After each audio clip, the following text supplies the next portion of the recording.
Hello friends, I welcome to all of you to sleepy classes. आज हमारा day Thursday, तो आज हम करेंगे इकोनॉमी पे क्वेश्चंस। ओके, तो बेसिकली हमारा ये पूरा वीक रिवीजन चल रहा है, पर आज मैंने एग्रीकल्चर पे ही क्वेश्चंस रखे हैं बिकॉज एग्रीकल्चर फेवरेट टॉपिक है यूपीएससी का। प्री एंड मेंस दोनों में आ रहे हैं, तो बेसिक फैक्ट्स पता होने चाहिए। तो हमने अभी तक जितने क्वेश्चंस किए आपके बेसिक फैक्ट्स याद करवा रहा हूँ मैं, ताकि वो आप यहीं से लर्न करके मेंस में भी यूज कर सको। ऐसे आज कुछ और क्वेश्चंस देखेंगे हम, right. Okay, let's solve the questions. I hope ये रिविजन सेशंस आपको हेल्पफुल लग रहे हैं, right.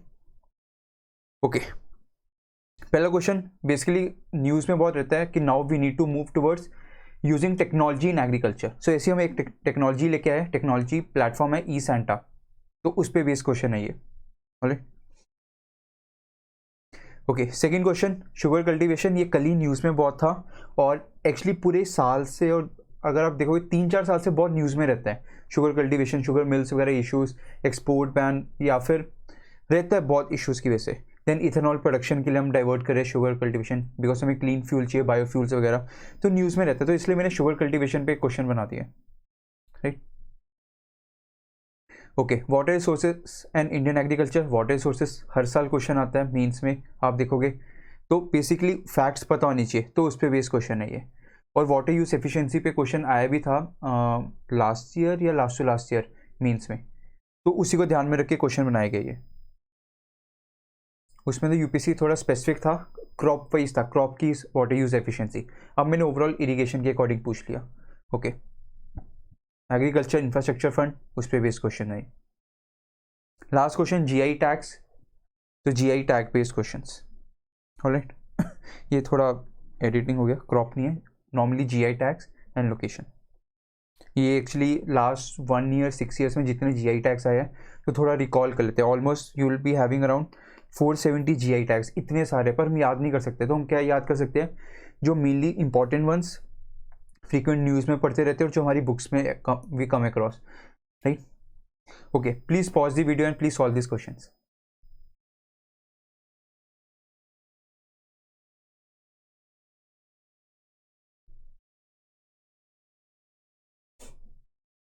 Okay, let's solve this questions quickly. Okay, पहला क्वेश्चन क्या है, statements regarding e SANTA. E SANTA platform, e SANTA platform है क्या, बेसिकली गवर्नमेंट ने इनिशिएट किया है। किस गवर्नमेंट ने, मिनिस्ट्री ऑफ कॉमर्स ने। पहली बात ये ध्यान रखना, ministry of commerce and industry, not agriculture, not ministry of fisheries, ये ध्यान रखना। और ये क्या कनेक्ट कर रहा है, ये कनेक्ट कर रहा है एक्वा फार्मर्स एंड एक्सपोर्टर्स को। बेसिकली जैसे ई नैम हो गया, वैसे ई सेंटा, तो एक डिजिटल प्लेटफॉर्म है ई सेंटा जो कनेक्ट कर रहा है एक्वा फार्मर्स को बायर्स के साथ, और यू कैन से एक्सपोर्टर्स के साथ, इससे कनेक्ट कर रहा है। तो ये फर्स्ट स्टेटमेंट इज करेक्ट। तो इसीलिए क्या हो रहा है, बेसिकली हम क्या कर रहे हैं, अपनी जो एक्वा कल्चर है उसकी रीच इंक्रीज कर रहे हैं फिशिंग फार्मर्स की, ताकि वो एक्सपोर्ट भी करें। Okay okay, first tell me one thing. जैसे हम देखते हैं फिशिंग इंडस्ट्री, वो मैक्सिमम कहाँ पे, जहाँ पे फिशिंग ग्राउंड्स वगैरह है, जैसे जापान वगैरह हो गए, ये सब रीजन्स। पर हम इंडिया में देखिए, इंडिया की फिशिंग इंडस्ट्री ऑल्दो ग्रो कर रही है बिकॉज इंडिया में क्वांटिटी है, पर स्टिल इंडिया की जो फिशेज है वो क्वालिटी वाइज कम है। तो मेरे को रीजन्स बताओ आप लोग कि what all are the reasons behind for low development of the Indian fishing industry. इसको जोग्राफिकल एंगल से भी लिंक करना। मैं एक्सपेक्ट कर रहा हूँ आपसे, इकोनॉमिक एंगल से तो आप आंसर करोगे, जोग्राफिकल एंगल से भी बताना प्लीज़, राइट। लेट्स सी कौन बता सकता है, नहीं बताएगा तो ऑब्वियसली आई कमेंट सेक्शन में मैं बता दूंगा आप सबको, राइट। पर please do try this thing. Okay, तो first statement is correct. Second is this platform. अब देखो, फार्मर्स इनसिक्योरिटी बहुत रहती है बिकॉज फार्मर्स अब एक्सपोर्टर पावर है उनके पास, तो they can use muscle power, money power, anything to exploit farmers. तो हमने क्या किया, एक ई सेंटा प्लेटफॉर्म में ये मैनेज कौन कर रहा है, नाक्सा एक बॉडी है, national centre for sustainable agriculture aquaculture, ये बेसिकली मिनिस्ट्री ऑफ कॉमर्स के अंडर है। तो third is also correct. Now अब हमने क्या अरेंजमेंट किया है कि एक्सपोर्टर्स को गारंटी हम देंगे कि हम उनको सप्लाई करेंगे गुड क्वालिटी, जो भी एग्रीमेंट में साइन हुआ है कि इस क्वालिटी का प्रोडक्ट चाहिए, वो हम प्रोवाइड करेंगे इन्हें। At the same time farmers को भी गारंटी दे रहे हैं हम कि उनको पेमेंट होएगी। तो इसके लिए हमने क्या किया, एक्सपोर्टर्स जो बायर है वो क्या करेगा, वो पहली पेमेंट कर देगा, और कहाँ पे करेगा, नाक्सा एज अ थर्ड पार्टी है जो अकाउंट एक मैनेज करेगा, तो उस अकाउंट में ट्रांसफर कर देगा। फिर जब फार्मर डिलीवर कर देगा एक्सपोर्टर को और बायर को, तब नाक्सा NACSA क्या करेगा, वो सारा अकाउंट में से पैसा ट्रांसफर किसको कर देगा, फार्मर को। सो ऐसे अकाउंट को हम क्या बोलते हैं, एस्क्रो अकाउंट। एस्क्रो अकाउंट हम उसमें भी देखते हैं, रियल एस्टेट मार्केट में भी, रेरा वहाँ पे है, राइट, रेरा प्रेजेंट है, regulatory bodies. So likewise so नक्स का act as an escrow agent, ये ध्यान रखना। So all these statements are correct. तो आप ये रीड कर सकते हो, वही सेम चीज़ है जो मैंने बताई थी आपको इस, राइट, क्लियर। मैंने इसको लिंक भी प्रोवाइड किया आपको। अच्छा, लिंक मिस हो गया, आई गेस मैंने सारा ही कॉपी पेस्ट कर दिया था PIB की वेबसाइट से। PIB गवर्नमेंट का जो प्रेस इन्फॉर्मेशन ब्यूरो, उससे सारा कंटेंट मैंने उठा दिया ताकि आपको ई सेंटर बेस्ड जितनी इन्फॉर्मेशन चाहिए वो यहाँ पे अवेलेबल है, राइट। तो आप ये रीड कर सकते हो। Okay, second question, sugar cultivation. News में बहुत है ये, कल ही बेसिकली न्यूज़ पे भी आ रहा था ये, PIB पे भी। तो बेसिकली शुगर कल्टीवेशन, अब देखो इसमें मैं एक्चुअली सिखाना चाहता हूँ, जो ग्राफ बेस्ड आते हैं आपको न्यूज़पेपर में, ग्राफ मैप्स आते हैं, तो उनको एनालाइज कैसे करना है, इकोनॉमी में क्वेश्चन कैसे UPSC पूछेगी। तो देखो ये तो वही सेम चीज़ है जो कहा है, मैं जो मेन पर्पज़ आपको दिखाना चाहता हूँ ये।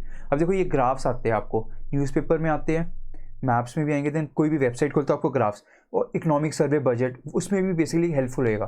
तो इनको एनालाइज कैसे करना है, अब देखो इसमें पहले देखो इसमें बड़ा बड़ा गवर्नमेंट ने खुद ही प्रमोट करा है, क्या कह रहा है कि India is now world's leading producer and consumer, second largest exporter. तो प्रोड्यूसर कंज्यूमर इंडिया शुगर में है लार्जेस्ट, पर when it comes to exporter India second है। हाईएस्ट एक्सपोर्टर कौन है, आई गेस ब्राज़ील है, प्लीज़ चेक कर लेना कौन है एक्सपोर्टर, आई गेस ब्राज़ील है शुगर में, नहीं है तो प्लीज़ मुझे कमेंट सेक्शन में बताना largest exporter of the sugar कौन है। ऑलराइट, तो अगर हम इसमें देखें, अब इसमें ग्राफ अगर हम देखें व्हाट इट सेज,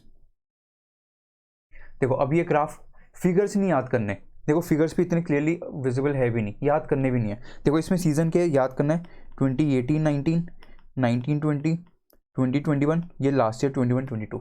तो एक्चुअली एक और रीज़न क्या था, लास्ट ईयर 21-22 में हमारा लार्जेस्ट एक्सपोर्ट हुआ है, मैक्सिमम एक्सपोर्ट, देखो एक्सपोर्ट मैक्सिमम, देखो basically blue colour production show कर रहा है, red colour consumption, green colour export. तो देखो एक्सपोर्ट राइज कर रहा है हमारा, जो लास्ट 4 ईयर से हमारा एक्सपोर्ट राइज कर रहा है, और जो लास्ट सीजन में जो हमें एक्सपोर्ट दिखा है वो लार्जेस्ट दिखा है। तो UPSC ऐसे ही फ्रेम कर सकता है। तो पहले ये एनालाइज करना है, फिगर नहीं याद करना, जस्ट ग्राफ को एनालाइज करो। फिर प्रोडक्शन देखो 18-19 में इतना था, फिर डिक्लाइन हुआ, सॉरी, एंड देन फिर से राइज हुआ। तो बेसिकली स्टेडी इंक्रीज नहीं हो रहा, ग्रोथ नहीं हमें दिख रहा, रादर हमें जिगजैग पैटर्न दिख रहा है। तो प्रोडक्शन में पैटर्न जिगजैग रहा है। अब आपका काम क्या होना चाहिए कि इस सीजन में 19-20 में ऐसे क्या फैक्टर्स है जिसकी वजह से प्रोडक्शन कम हुई है, तो प्लीज़ मुझे ये बताओ, राइट।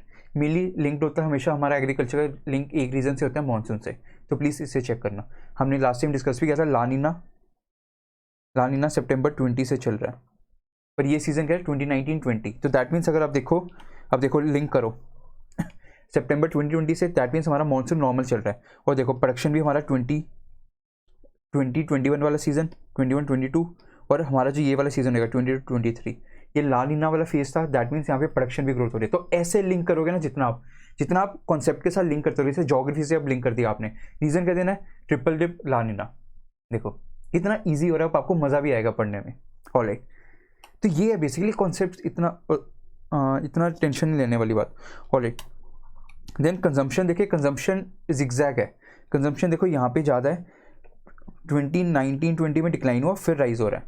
सो कंजम्पशन थोड़ा हमारा वेरी कर रहा है। अब कंजम्पशन का रीज़न क्या है, ये आप लोग मुझे बताओ, कि कंजम्पशन वेरी क्यों कर रहा है। और इंडिया लार्जेस्ट कंज्यूमर भी है, पर स्टिल हमारा कंजम्पशन देखो स्टैग्नेंट ही है एक तरह से, ज़्यादा ग्रोथ नहीं हो रही। तो क्यों नहीं हो रही, अब ये आप लोग बताओ, राइट।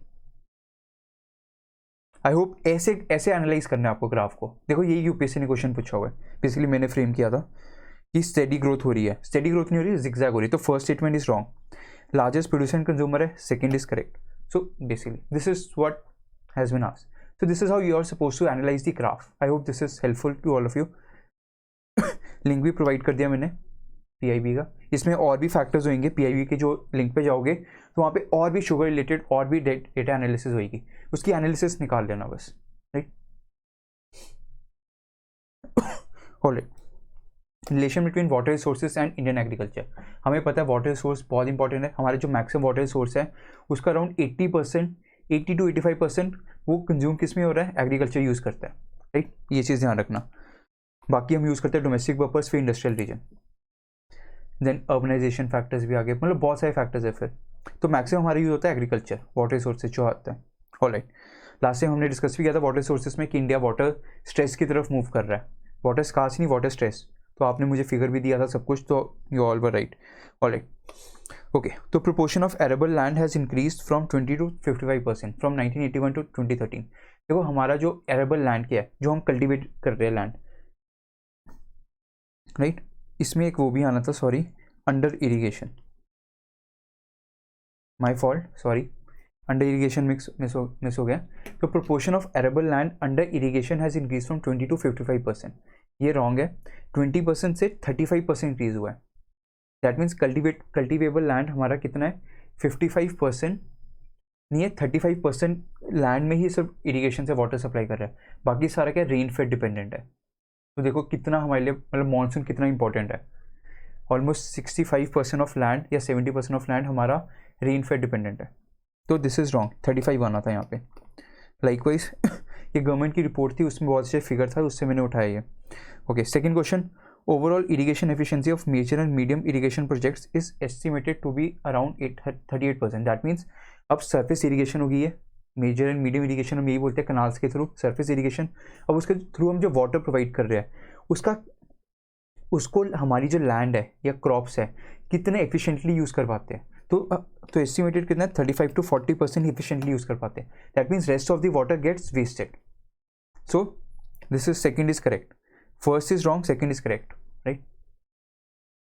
ओके, तो ये आप फिगर देख सकते हो, इसमें क्लियरली मेंशन है proportion of arable land under irrigation has increase from 20 to 35%।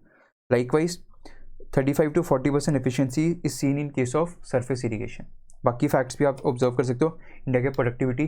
तो आप ये फैक्ट्स इसमें से उठा लेना और एक रजिस्टर में लिख लेना, और ये डेटा कहीं भी आप यूज़ कर सकते हो, इवन प्रीलिम्स में भी, मेंस में भी, even if you go for interview, तो you can use for those also, those in that area also. और इसको अपडेट ही करना है, सर्वे बजट आएगा तो यही डेटा देता है वो अपडेट करके, और ज़्यादा अपडेट होता नहीं एग्रीकल्चर में, तो आपको बस उसमें से कोई अपडेट होगा तो इसमें चेंज कर लेना, right. So I hope this diagram would be helpful to all of you.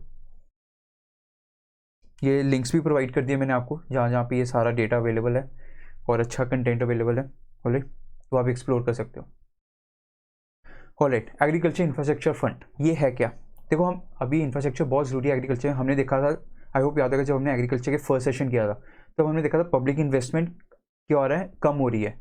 Since 1990s public investment has declined, हमने ये देखा था, डिक्लाइन हो रहा है। तो now what is the need of hour, peak आया था आई गेस 2012 के अराउंड, उसके बाद तो बिल्कुल ही डिक्लाइन हो रहा है public investment in agriculture. So now what is need of hour, agriculture crisis हो रहा है, फार्मर प्रोटेस्ट हो रहा है, lot of farmer suicides, then inflation, cost of food increase हो रहा है। सो ये सब ध्यान में रख के गवर्नमेंट अब क्या फोकस करिए, इंफ्रास्ट्रक्चर की। एग्रीकल्चर इंफ्रास्ट्रक्चर अगर कम हो जाएगा, इंफ्रास्ट्रक्चर अच्छा होएगा, तो ऑब्वियसली जो सारा जो वैल्यू चेन में है वो सारे कॉस्ट कम हो जाएगी वैल्यू चेन की वजह से। बिकॉज अभी क्या हो रहा है, वैल्यू एडिशन हो नहीं रही, पर हमारी मिडल मैन बहुत है, फार्मर और मेरे बीच में मिडल मैन बहुत है। इसकी वजह से क्या हो रहा है, वीट अगर है, वीट का प्राइस इंक्रीज हो जाता है। So need of hour is key infrastructure proper, wastage of food कम होएगा, और ये सब फैक्टर्स। तो बेसिकली एग्रीकल्चर इंफ्रास्ट्रक्चर फंड हम लेके आए लास्ट ईयर के बजट में 21-22 में। तो it is a central sector scheme, पहली बात it is, because central sector scheme basically 100% funded by central government. Although agriculture के स्टेट सब्जेक्ट, पर यहाँ पे सारी फंडिंग सेंटर कर रहा है। First is correct. Then it aims to provide short, medium and long term debt financing, जो infrastructure build करने के लिए। ये medium and long term projects को फाइनेंस करता है, नॉट शॉर्ट टर्म, ये ध्यान रखना। So this is wrong. Then किन को इंफ्रास्ट्रक्चर बनाने के लिए मतलब फंडिंग प्रोवाइड करेगा, बेनिफिशरीज कौन कौन है, farmers, farmer producer organisation, PACS, primary agriculture credit societies जो हमने किया था, याद करो, कोऑपरेटिव सोसाइटीज़ में। Then marketing cooperative society, state agency, सब एलिजिबल है। So all are, so 1 and 3 are correct. So this is a new learning for you all, और थोड़ा स्कीम रिलेटेड फैक्ट्स था, राइट। तो ये 12 साल के लिए चलेगा, पहले 10 साल था, अभी रिसेंटली गवर्नमेंट ने फिर से इसको रिव्यू करके 12 साल कर दिया, 2032 तक चलेगा ये, राइट। तो medium and long term projects, not short term, ये ध्यान रखना। सेंट्रल सेक्टर स्कीम, तो ये post harvest management infrastructure and even community farming assets, इनको बिल्ड करने के लिए प्रोवाइड करेगा फंडिंग, राइट। एलिजिबल कौन कौन है? Farmers, FPOs, PACS, marketing cooperative societies, SHGs, joint liability groups, ये ध्यान रखना, multipurpose cooperative, entrepreneurs, startups, central state agencies, local body sponsored by PPP projects, तो ये सब एलिजिबल है। So 1 lakh crore total amount जो banks and financial institutions as loan provide करेंगे, right. Moratorium क्या होगा कि जब आपने लोन बोरो करते हो तो पहले 6 महीने या 2 साल तक आपको कोई इंटरेस्ट नहीं पे करना, उसके बाद आप EMI पे करना स्टार्ट करोगे। So this is a positive thing. Otherwise क्या होता है, आपने इन्वेस्ट किया और ये लॉन्ग टर्म प्रोजेक्ट्स है तो ऑब्वियसली इनका जेस्टेशन पीरियड बहुत ज़्यादा होता है, तो ऑब्वियसली रिटर्न एकदम से नहीं आएगा। तो वो सब ध्यान में रख के गवर्नमेंट ने कहा है कि आप पहले 6 महीने या 2 साल, मतलब जो भी प्रोजेक्ट के डिपेंड करेगा कौन सा टाइप ऑफ प्रोजेक्ट है, उसके अकॉर्डिंग आप हमें पे करना फिर बाद में EMI, राइट। और इंटरेस्ट सबवेंशन गवर्नमेंट सपोर्ट करेगी 3% इंटरेस्ट सबवेंशन। दैट मीन्स अगर 6% इंटरेस्ट बैंक चार्ज करे तो मुझे सिर्फ 3% देना, बाकी 3% गवर्नमेंट देखेगी। So that is the kind of subsidy provided by government, right. तो ये ध्यान रखना। तो मैंने आपको ये प्रोवाइड कर दिया लिंक्स वगैरह, विकासपीडिया एंड PIB दोनों का, तो आप एक्सप्लोर कर सकते हो और, right. Alright, last question GI tag. तो GI टैग्स में बेसिकली और लोकेशन, ये न्यूज़ में था तो थोड़ा एग्रीकल्चर रिलेटेड है, थोड़ा सा क्रॉप रिलेटेड भी बताना था मैंने। ऑलराइट, तो GI टैग्स एंड लोकेशन, तो बेसिकली इसमें क्या है, अब देखो पूरा रट्टा बेस है, तो इसमें ये याद करना है आपको। तो देखो तेलिया रुमाल ये कहाँ पे मिलता है? हमें तेलंगाना। जुडिमा असम सही है, पहला रॉन्ग, सेकंड सही है। अरुम बावुर वुड कार्विंग ये हमें कहाँ मिलता है? तमिलनाडु। सो this is wrong, third. Sojat mehndi Rajasthan. So answer is 2 and 4। थोड़ा रट्टे वाला ये, मैंने आपको लिंक भी प्रोवाइड किया है, अगर आप देख सकते हो लिंक प्रोवाइड किया, इसमें टोटल लिस्ट है किन किन को GI टैग्स मिल चुके हैं और कहाँ पे स्टेट है, तो ये आप कर लेना याद।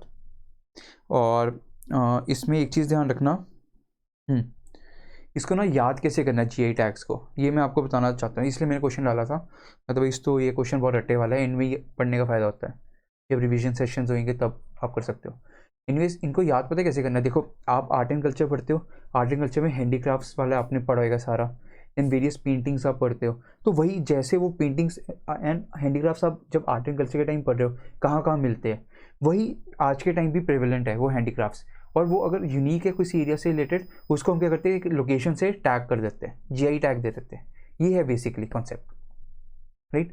तो आप उसको आर्ट एंड कल्चर से लिंक करना इस चीज़ को, फिर आपको याद होना स्टार्ट हो जाएगा, राइट। तो देखना आपको अगर 400 450 GI टैग्स भी है तो आपके 200-250 तो ऐसे ही निकल जाएंगे, बाकी 200-250 मतलब इमेज क्या कहते हैं फोटोग्राफिक मेमोरी के थ्रू आप याद कर सकते हो, या फिर जो करंट बेस होंगे वही याद करना, ज़्यादा मत याद करना, बिकॉज बेनिफिट नहीं है इसका, राइट।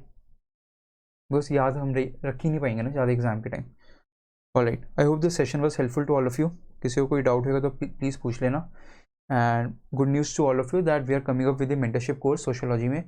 तो बेसिकली क्या है, आप कोड यूज़ कर सकते हो, अर्ली बर्ड डिस्काउंट 33% ऑफ आपको मिलेगा, right.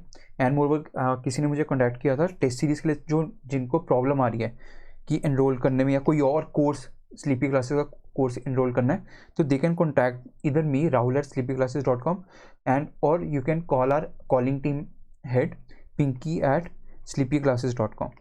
You can drop a mail to her and जो भी प्रॉब्लम आ रही है she will guide you, right. तो मेंटरशिप कोर्स है बेसिकली सोशियोलॉजी का, 1-to-1 मेंटरशिप रहेगी, प्रॉपर आपको सारे नोट्स अच्छे से बनवाई जाएंगे, आपको करंट अफेयर कवर रहेगा, आंसर रेटिंग करवाई जाएगी, आपको प्रैक्टिस चैप्टर वाइज समरीज, तो एवरीथिंग होलिस्टिक वे से प्रिपरेशन आपको करवाई जाएगी। तो प्लीज़ जाओ पोर्टल पे, आप डेमो लेक्चर्स देखो और ये कैसा इस प्रोग्राम के बारे में और डिटेल्स होंगी, तो please go and explore. Okay, thank you so much friends, have a nice day ahead.